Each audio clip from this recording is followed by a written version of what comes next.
lebih positif dari segala apa yang sudah terjadi. Kalaupun kita komplain, kalaupun kita marah, kalaupun kita gelisah, ya sah-sah saja. Tapi jangan sampai berlebihan dalam kegelisahan. Gelisah itu boleh. Yang tidak boleh apa? Berlebihan dalam kegelisahan. Memang sifat dasar manusia mengeluh, gelisah gitu ya. Innal insana khuliqa halu'a. Sesungguhnya manusia itu diciptakan dengan keluh kesah. Jadi mengeluh, gelisah itu hal yang wajar. Yang tidak boleh adalah apa? Berlebihan dalam kegelisahan. Maka coba untuk belajar menerima dulu apa yang sudah terjadi. Terima apa yang menimpa Tehrani, terima apa yang telah menimpa kita. Setelah itu, nextnya yang kedua adalah husnuzon dengan apa yang sudah terjadi. Jadi setelah kita nerima, baru kita husnuzon. Ya, apa itu husnuzon? Husnuzon itu berprasangka baik kepada Allah terhadap apa yang Allah berikan kepada kita. Bagaimana cara husnuzonnya? Yakin bahwa Allah tidak mungkin memberikan sesuatu yang tidak baik dalam kehidupan kita, kecuali Allah sedang menyiapkan banyak kebaikan setelah banyak yang tidak baik di kehidupan kita.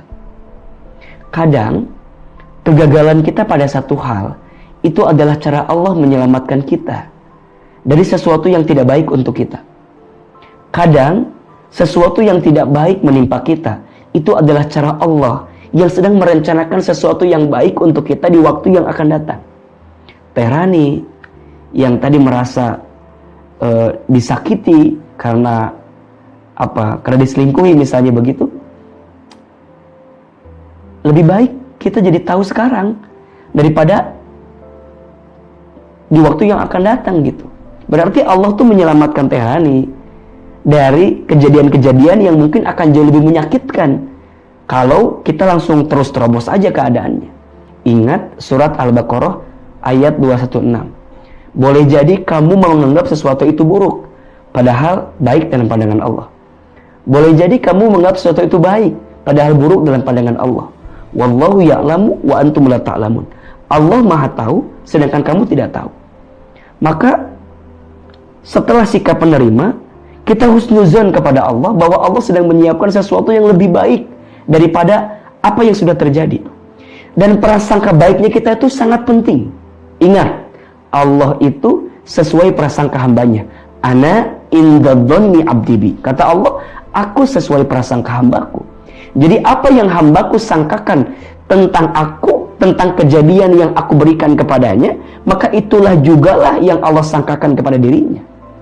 Maka yakinlah Tehrani dan teman-teman semua yang sedang sakit hati bahwa bersyukur itu bukan karena semuanya baik-baik saja, tapi bersyukur itu karena kita percaya selalu ada sisi baik di balik sesuatu yang kita anggap tidak baik.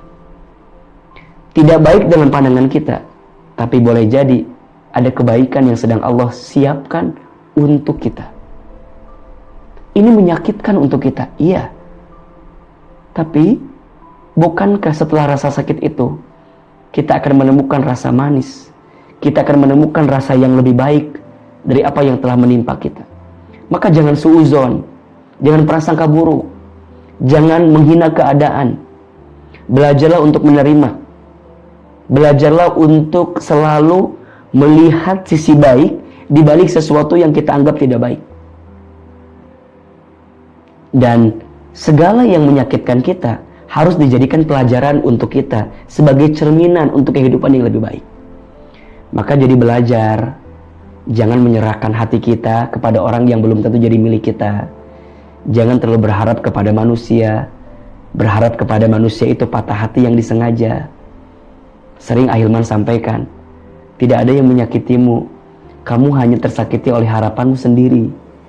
Kadang-kadang salahnya kita yang telah membangun harapan begitu tinggi, begitu besar, ujungnya ketika harapan itu tak kunjung menjadi kenyataan, kita akhirnya merasa sakit hati sendiri dengan keadaan yang pernah kita menaruh harapan kepada sesuatu yang mengecewakan kita. Maka hati-hati ya, jangan menyerahkan hati kepada seseorang yang belum tentu kita miliki, kepada seseorang yang belum tentu menjadi jodoh kita di waktu yang akan datang gitu. Tapi kan Ustadz, kita harus ta'aruf, kita harus kenal sama orang. Bedakan, ini bukan tentang ta'aruf ya. Boleh jadi, ya mohon maaf ya, harus ada yang kita istighfari juga dari apa yang setelah kita lakukan.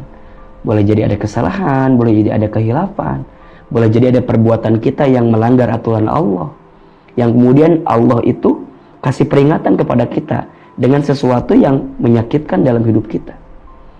Maka yang pertama, Teh Rani menerima keadaan itu.